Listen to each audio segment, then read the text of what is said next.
시험은요, 누구에게나 스트레스입니다. 시험을 좋아할 사람은 아마 아무도 없을 것입니다. 독일의 종교개혁자 마르틴 루터 같은 경우에 밤에 잠들기 전에 주기도문의 5번째 기도, 우리의 죄를 용서해달라고 기도했고, 아침에 일어나면 우리를 시험에 들지 말게 하여 달라고, 않게 해달라고 그렇게 기도했대요. 왜? 우리는 워낙 불안정한 세상 가운데 살다 보니까 시험에 드는 게 당연하니까요. 근데 여러분 생각해 보셨습니까?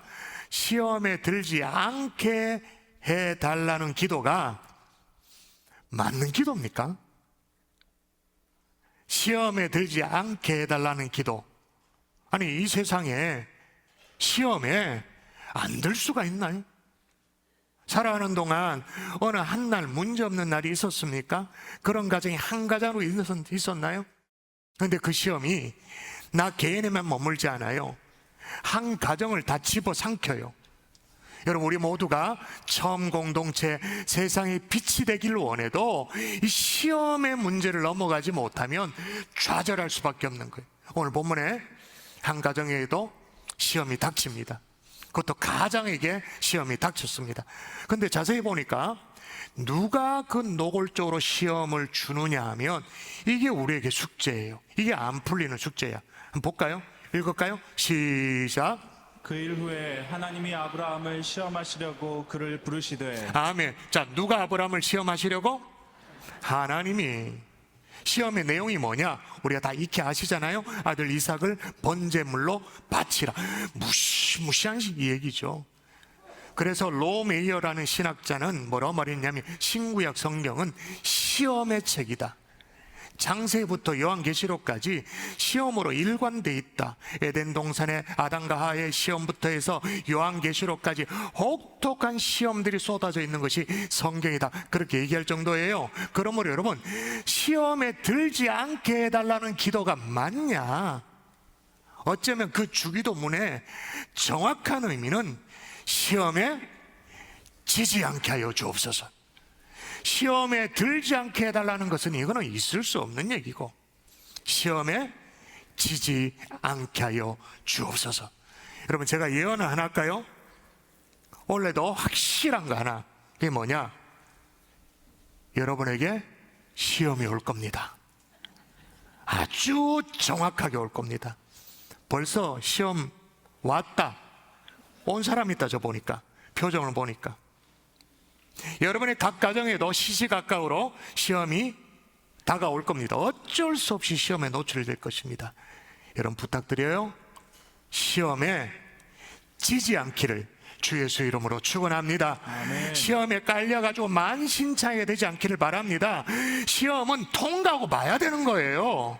시험은 일단 잘 치고 봐야 되는 거예요. 아멘이세요. 아멘. 자, 왜 통과하고 봐야 되느냐 하면, 시험이 참 힘든 거는 맞아요. 맞는데 따라하십시다. 시험은 사람을 살린다. 사람을 살린다. 사람을 어떻게 한다고요?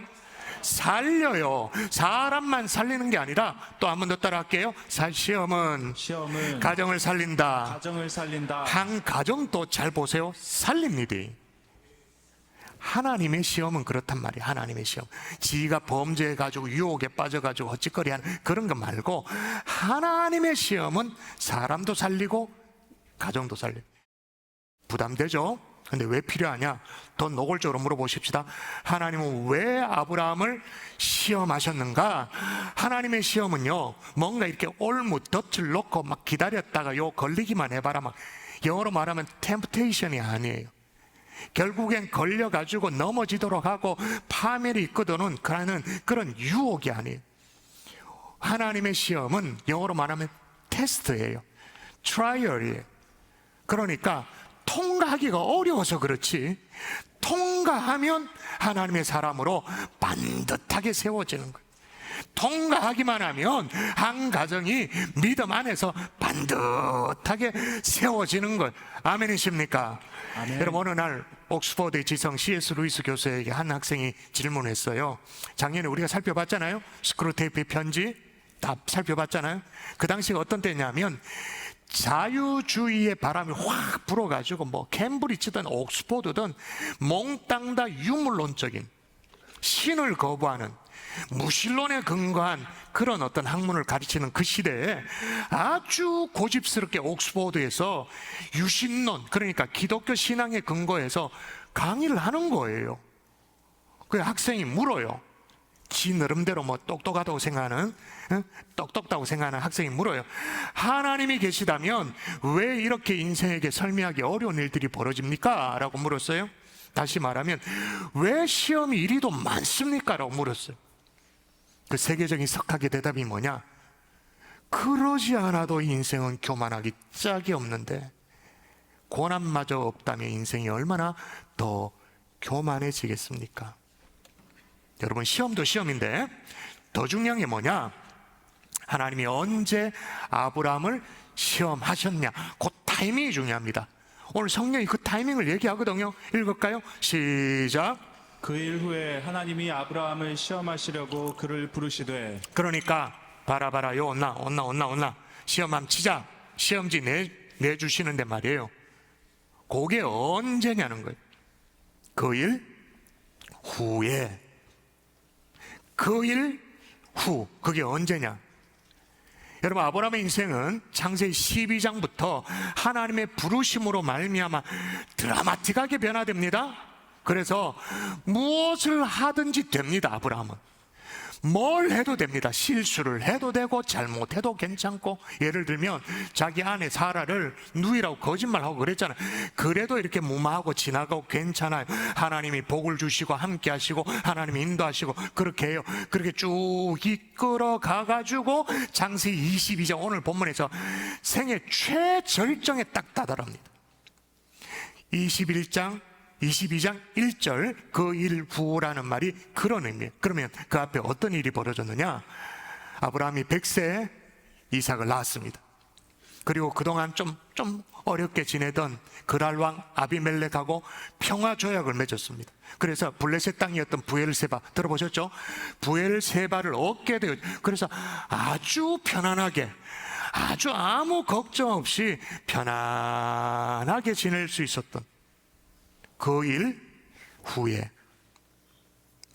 몇 년의 세월이 지나갔는지 알 수 없습니다. 정확하진 않습니다만은 오늘 본문이 22장입니다. 그러면 23장을 보면 23장 1절에 아브라함의 아내 사라가 죽습니다. 그 죽는 나이가 127세입니다. 그러니까 사라가 90세에 이삭을 낳았거든요. 아브라함 100세. 자, 90세에 이삭을 낳았으면 127세에 사라가 죽었습니다. 그러면 이삭의 나이는 얼마입니까? 너무 어려운 산수다, 그죠? 방정식이 너무 어려워. 잘 모르죠. 자, 90세에 아들을 낳았습니다. 127세에 죽었습니다. 그럼 아들 이삭은 나이가 얼마입니까? 예, 37 전후죠. 그게 23장. 그럼 그 앞에 22장은 적어도 37세보다 이삭의 나이는 젊어야 돼. 그죠? 그리고 이제 모리아산에 막 등짐지고 땔감을 지고 올라갔으니까 좋게 한 20대 중반쯤은 되었지 않는가. 그러니까 어떻게 되냐? 적어도 20년은 이 아브라함이 부엘세바에서 편안하게 아무 걱정 근심 없이 살았던 거죠. 바로 그때의 시험인 거예요. 여러분, 그렇다고 해서 오해하지 마십시오. 우리 하나님은 언제나 막 꽁한 분이어가지고 우리가 편안한 꼴을 못 본다. 그냥 괜찮은 꼴을 못 본다. 그래서 배가 아파서 요 봐라 요 봐, 와봐 시험 안 치자 요 온나, 그런 분이 아니에요.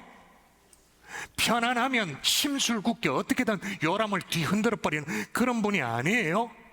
그럼 왜 시험을 허락하셨는가? 2절 눈치를 채세요. 2절을 읽고 여러분이 눈치를 못 채면 성경을 뭉뚱하게 읽는 분, 뭔가 감이 잡히시면 성경을 읽을 줄 아는 분이. 자, 읽어보십시다. 같이 읽습니다. 시작. 여호와께서 이르시되 내 아들 내 사랑하는 독자 이삭을 데리고 모리아 땅으로 가서. 감이 잡히십니까? 안 잡히면 여러분 성경을 잘 읽을 줄 모르는 분이에요. 아마도 아브라함은 하나님이 주신 아들 이삭이 너무너무 귀했겠죠. 그래서 내 것이라고 주장했던 바, 그랬던 것 같아요. 끊임없이 내 아들, 내 것, 내 새끼. 그래서 하나님이 어떻게 해요? 그렇게 주장하는 아브라함 식대로 아브라함에게 말씀하세요. 네 말 따라, 네 말 따라, 네 아들, 네 사랑하는 독자, 네 이삭 모리아 땅으로 데리고 가라. 아브라함 마음이 온통 누구에게 쏠렸다는 걸 알 수 있나요? 이삭에게. 그러므로 그 일 후회라는 것은 어떤 때인가? 아브라함의 시선이 하나님에게서 떠나서 하나님이 주신 아들 축복에 머무르는 그 순간, 하나님만 바라보던 그 시선이 하나님이 주신 것들로 옮겨진 그때, 한마디로 그때가 어떤 때입니까? 하나님이 축복으로 주신 것들이 우상으로 변질되어지는 그 순간. 그래서 하나님이 축복으로 주셨는데 그 축복이 급속도로 그 자기 인생의 급소로 아주 치명적인 약점으로 바뀌어지는, 변질되어지는 그 순간인 거예요. 그때인 거예요. 여러분, 우리는 아들을 바치라는 하나님의 이 테스트에만 관심이 쏠려 있습니다만은, 와, 그래서 어떻게 이럴 수가 있냐, 하나님이 그렇게 생각을 해요. 근데 더 중요한 것은 이 시험을 통과하고 나면 하나님이 뭘 허락하기를 원하시는지가 더 중요해요. 자, 하나님이 어떻게 했는가 볼까요? 12절입니다. 통과하고 나서입니다. 같이 읽습니다. 시작. 내가 이제야 내가 하나님을 경외하는 줄을 아노라. 아멘. 하나님이 뭘 원하셨던 거예요? 하나님이 인정할 만한 그 믿음의 사람이 되는가? 하나님이 인정이 이제 떡 떨어지게 된 거예요. 허락되어진 거예요. 아브라함은 이 시험을 통과해서 하나님만을 더 확실하게, 신실하게 경외하는 인격으로, 믿음으로 빚어진 줄 믿습니다. 아멘. 그래서 하나님의 시험은 잘 통과하면 사람을 살립니다. 가정을 살립니다. 우리의 막 버서그리한 믿음 있잖아요. 이게 뭐 똥이 된장인지 그것도 모르는 지금 믿음 있잖아요. 시험을 통과하면 믿음 위에 딱 세워지는 겁니다. 한 번 더 따라 하십시다. 시험은 살린다. 살린다. 아멘이십니까? 아멘. 그러면 어떻게 시험을 우리가 통과해야 되느냐?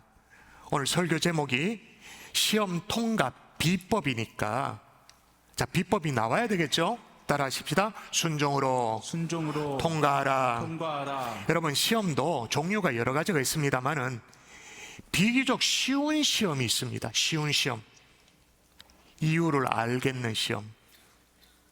납득이 되는 시험은 그래도 쉬워요. 근데 상대적으로 어려운 시험은 뭐냐? 납득이 안 돼. 100세 얻은 아들을 바치라고? 그게 납득이 됩니까? 아브라함에게 후손을 하늘의 별과 같이 그렇게 만들어 주겠다고 말씀하셨는데 이삭을 죽이면, 그러면 이거 어떻게 된단 말이에요? 앞뒤가 안 맞잖아요. 납득이 안 돼요. 그리고 사랑의 하나님이 지금 인신공양, 인신제사를 드리라니, 이게 말이 안 되잖아요. 이해가 안 돼. 도저히 용납이 안 되는 거예요. 그런데 아브라함은 순종의 발걸음을 내디뎌요. 그래서 아들을 데리고 모리아 산을 오릅니다. 그런데 여러분, 이 대목에서 아주 특이한 점이 오늘 본문에 나와요. 읽어볼까요? 여러분, 읽도록 합니다. 시작. 아브라함이 아침에 일찍이 일어나 나귀의 안장을 지우고 두 종과 그의 아들 이삭을 데리고 번제에 쓸 나무를 쪼개어 가지고 떠나. 자, 언제 출발하나요? 아침에 일찍 일어나. 그러니까 아무 질문이 없어요. 항의가 없어요. 왜 하나님 이게 없어요? 지체 없이 순종, 즉각적으로, 그것도 아침 일찍 일어나. 아마 아브라함은 조금 지나면 자기 마음이 변할 것 같아서 서둘렀던 것 같아요. 아침 일찍 일어나 아들 이삭과 함께 두 종을 데리고 모리아 산으로 지금 오르고 있는 것입니다. 여러분, 순종하되 하나님이 말씀하시면 두 번째, 세 번째 생각이 밀고 들어오기 전에 신속하게 지체하지 말고 순종할 수 있기를 주 예수 이름으로 축원합니다. 아멘. 정말로 부탁드립니다. 또 하나, 여러분, 아브라함의 순종의 특징이 또 있어요. 즉각적이기도 하지만 고독한 순종이었죠. 인생의 가장 결정적인 순간에는요, 고독이 밀려옵니다. 아무도 모르는 순종이었어요. 누구도 몰랐을까요? 순종을 결정할 때 아브라함이 아내 사라와 그걸 상의했을까요? 천만에 상의했으면 큰일 나지. 내 눈에 흙이 들어가기 전에 아들 못 내놓는다. 나는 안 된다. 이래 마누라 나오면 어떡합니까? 안 되지. 창세기 22장은 없고 날아가는 거예요. 그러니 아내와 상의도 못해. 누구도 몰랐을까요? 제물로 바쳐져야 될 이삭 몰라? 함께 이제 모리아산에 등짐지고 오릅니다. 이삭이 하도 이상해가지고 아버지에게 물어봐요. 아버지 이상하네요. 지금 번제를 드리신다 그랬는데 불과 나무는 여기 있는데 번제를 어린 양은 어디 있습니까? 라고 물었을 때 그 찢어지는 아버지 이 아브라함의 가슴을 생각해 보라고요. 그걸 누구에게 얘기를 해요? 여러분, 순종하는 성도의 이 고독을 누가 알 수 있단 말입니까? 그 마음을 누가 알아요? 모르죠. 그러나 때로는 하나님께서 우리를요 고독한 순종으로 이끄실 때가 있어요. 그래서 바울이 이렇게 얘기해요. 읽어볼까요? 같이 읽도록 합니다. 같이 시작.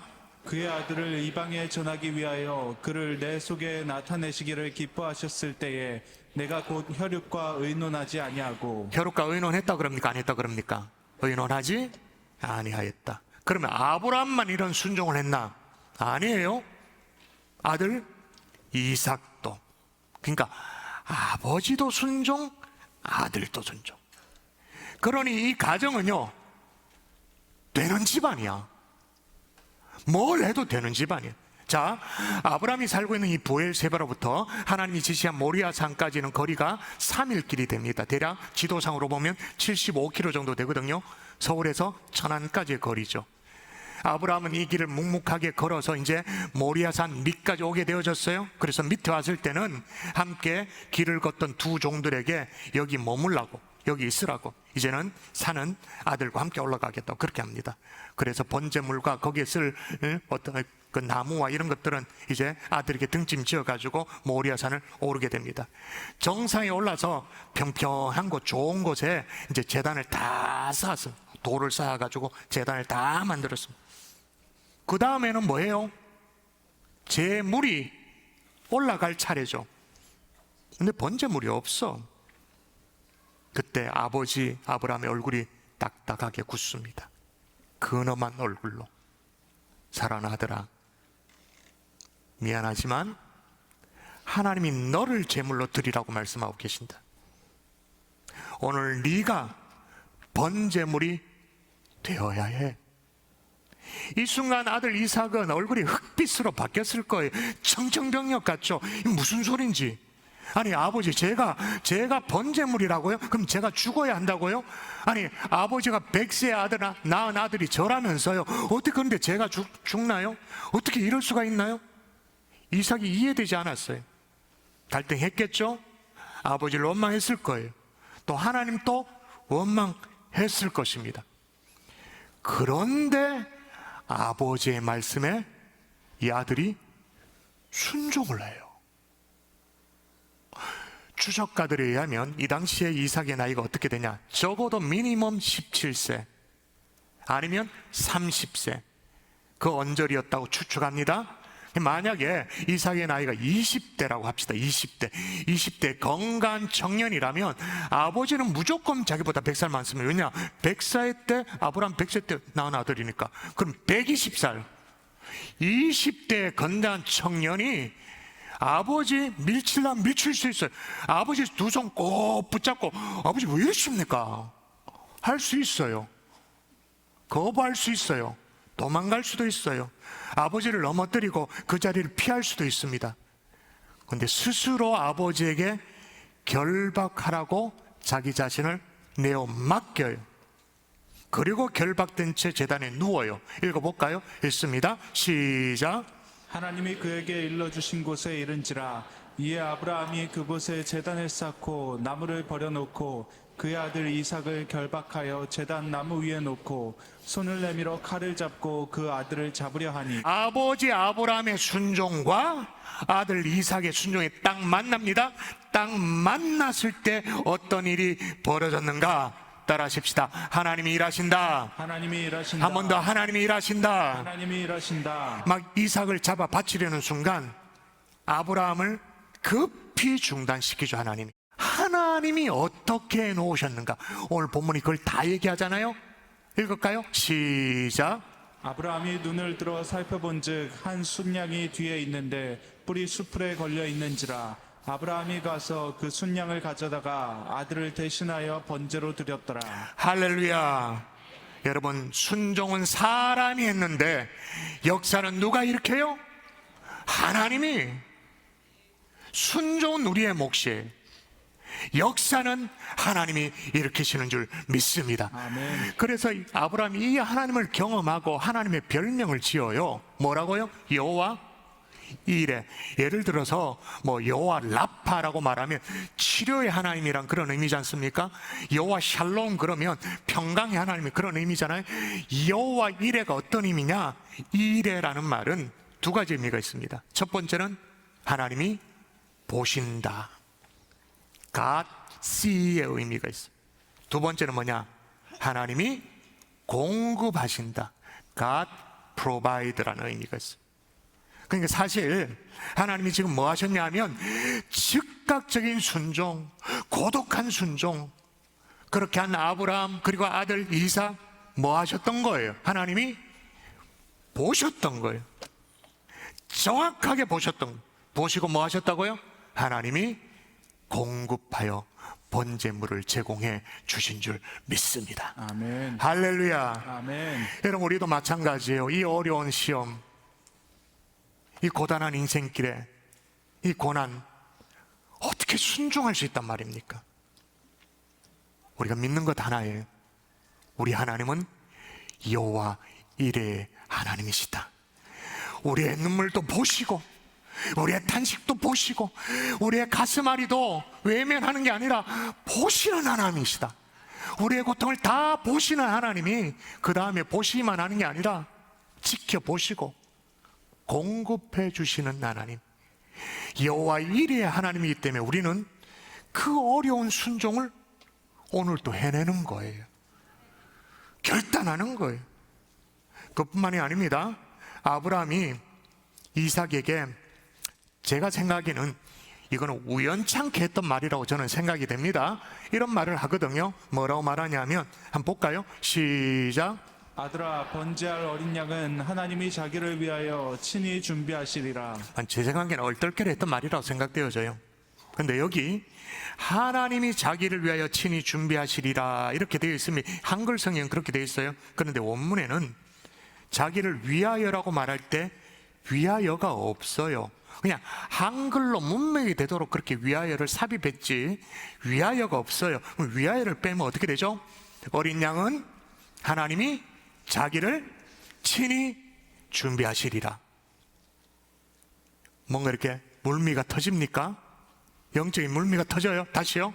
어린 양은 하나님이 친히 자기를 준비하시리라. 자, 그러면 진짜 하나님이 친히 자기를 준비하셨나요? 예. 이미 받은 약속의 말씀이 있습니까? 그걸 덧붙으세요. 시험을 묵상하는 것이 아니라 시험을 파고 들어가가 그것만 매몰돼 가지고 빠져 죽는 게 아니라 약속의 말씀을 붙드는 거예요. 이게 시험 통과 비법인 거예요. 말씀의 결론 맺을게요. 여러분의 가정에 하나님이 주시는 시험 그거 피할 수가 없습니다. 근데 그거 깔려 죽으라고 주는 게 아닙니다. 여기가 조사오니 하면서 안주하고 있는 우리를 깨우는 신앙이에요. 시험이에요.